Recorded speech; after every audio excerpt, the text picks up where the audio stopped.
जब जो श्यामू होता है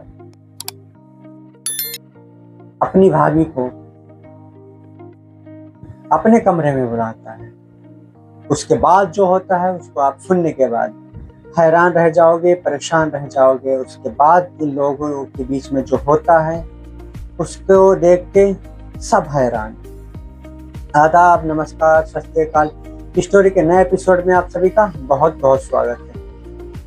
आज की जो कहानी मैं आपको सुनाने जा रहा हूँ, ये कहानी है बिहार की, जहाँ पर एक परिवार होता है जिस परिवार में टोटल 6 सदस्य रहा करते थे, जिसमें पिता का नाम था जयप्रकाश और 2 लड़के और 2 लड़कियां। लड़के थे, बड़े लड़के का रामू और छोटे लड़के का नाम श्यामू था।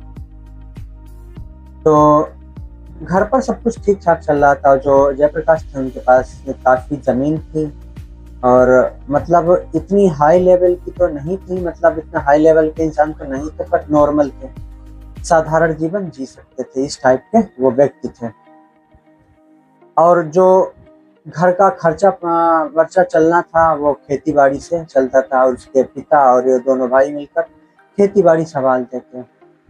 धीरे धीरे समय बीतता गया, जो बच्चे थे वो जवान हो गए। जो रामू था वो बड़ा था, श्यामू छोटा। रामू जो था वो बड़ा हो चुका था, उसकी उम्र तकरीबन 18 साल हो चुकी थी। जो माता पिता थे उनको अब रामू बेटे की, बड़े बेटे की शादी की जो थी टेंशन सताने लगी कि बच्चा हमारा बड़ा हो गया है, अब इसकी शादी करना चाहिए। तो रामू के लिए उसके माता पिता एक अच्छी सी लड़की देखते हैं इधर उधर, और जब लड़की पसंद आ जाती है तो रिश्ता लेकर जाते हैं और शादी की बात फाइनल करते हैं। कुछ समय बाद तिलक होता है, उसके कुछ दिनों बाद जल्दी से रामू की शादी कंचन नाम की लड़की से करवा देते हैं। कंचन बहुत खूबसूरत थी और रामू जो था वो भी बहुत खूबसूरत था। शादी होती है, रामू कंचन को अपने घर लाता है। उसके बाद सारे रस्मों रिवाजों के साथ घर लाता है। उसके बाद सारे मेहमान खुश नजर आ रहे थे और जो भी रस्म रिवाज होते हैं उनको पूरा किया जाता है। और जो मेहमान होते हैं 1-2 दिन के बाद धीरे धीरे सारे चले जाते हैं अपने अपने घरों पे। और जो कंचन थी उसको काफी अच्छा लग रहा था, क्योंकि मतलब इतनी अच्छी फैमिली थी जहाँ पर वो ब्याह के आई थी। सब कुछ ठीक ठाक चल रहा था। उसका एक कंचन का देवर था जिसका नाम श्यामू था। श्यामू भी रामू की तरह बिल्कुल सुंदर सुशील था और बच्चा सा लगता था। तो एक बार उन्होंने गौर से देखा श्यामू को, कंचन भाभी ने उसकी, तो अक्सर उससे मजाक किया करती थी कंचन। कंचन को अपने छोटे देवर श्यामू से मजाक करना बहुत पसंद आ गया। धीरे धीरे ये दोनों मजाक करना शुरू कर देते हैं और कुछ दिन मजाक होते होते इन दोनों के बीच में प्यार हो जाता है। जब प्यार हो जाता है तो जो श्यामू होता है अपनी भाभी कंचन से अपने प्यार का इजहार कर देता है। इजहार करने के बाद जो कंचन थी बहुत सोचते हुए समझते हुए जवाब देती है। अब जो कंचन थी उसको बड़े भाई रामू से नफरत सी होने लगी, अब वो उसके साथ रहना ही नहीं चाहती थी। तो रामू का भाई छोटा श्यामू और उसकी पत्नी कंचन दोनों एक मतलब योजना बनाते हैं कि हम तुम कमरे में आज इस तरह से मिलेंगे और उस रात को यादगार बनाएंगे। तो प्लान के मुताबिक वैसा ही करते हैं। रात होती है, जो भाभी कंचन होती है वो श्यामू के कमरे में जाती है। जाने के बाद उसके साथ मतलब वीडियो देख देख के संबंध बनाना शुरू करती है। हर तरीके से हवस मिटाना चाहती थी उसकी कंचन भाभी श्यामू के साथ। संबंध बनाते रहे और जब लगभग रात के 3 बज गए तो कंचन भाभी अपने कमरे में चली जाती है। रामू उस टाइम घर पे नहीं था, उसका बड़ा भाई। तो इन दोनों के बीच में काफी दिन तक ऐसा कुछ चलता रहा और किसी को कोई भनक भी नहीं लगी। इन दोनों के बीच लगातार संबंध बनते रहे। धीरे धीरे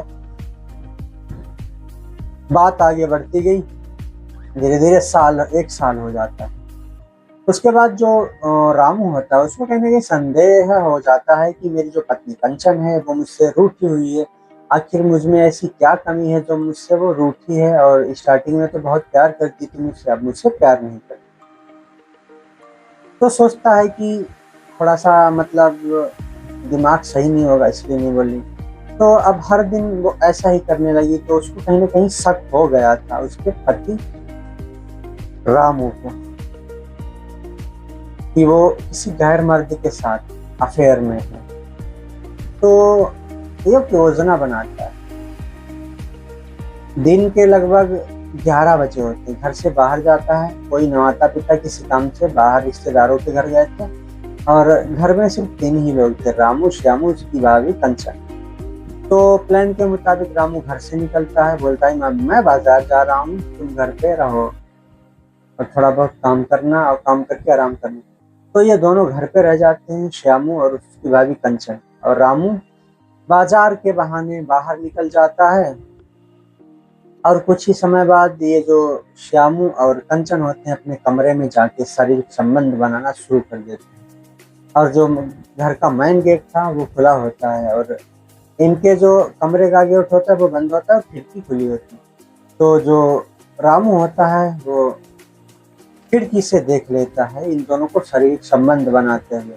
तो रामू के तरह पैरों तले जमीन खिसक जाती है, रामू आग बबूला हो जाता है गुस्से से, और गेट ठोकता है, खटखटाता है और खुलवाता है।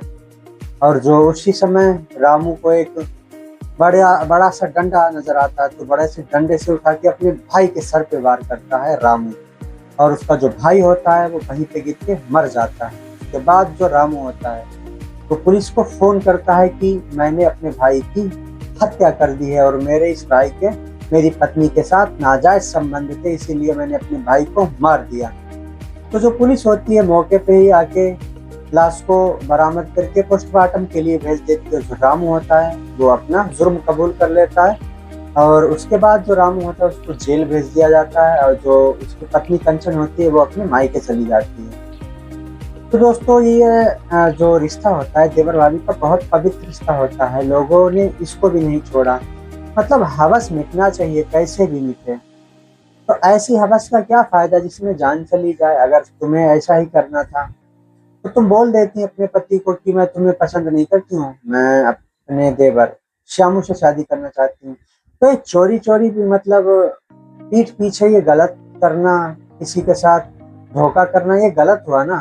तो ऐसा नहीं करना था इन लोगों को। आप लोगों की क्या राय है कमेंट करके जरूर बताइएगा। स्टोरी अच्छी लगी हो तो चैनल को सब्सक्राइब कर देना, वीडियो को लाइक कर देना, ताकि मेरा हौसला बढ़ता रहे। इस कहानी को सुनाने का उद्देश्य आपको परेशान करनी है, आपकी भावनाओं को हाथ पहुंचानी है। इस कहानी को सुनाने का उद्देश्य बस इतना ही है, आप लोग जागरूक रहिएगा, और जो हमारे समाज में क्राइम बढ़ रहे हैं उनको खत्म किया जा सके। मिलते हैं अगली नई स्टोरी में, जब तक के लिए जय हिंद, वंदे मातरम। आप सभी अपना ख्याल रखें।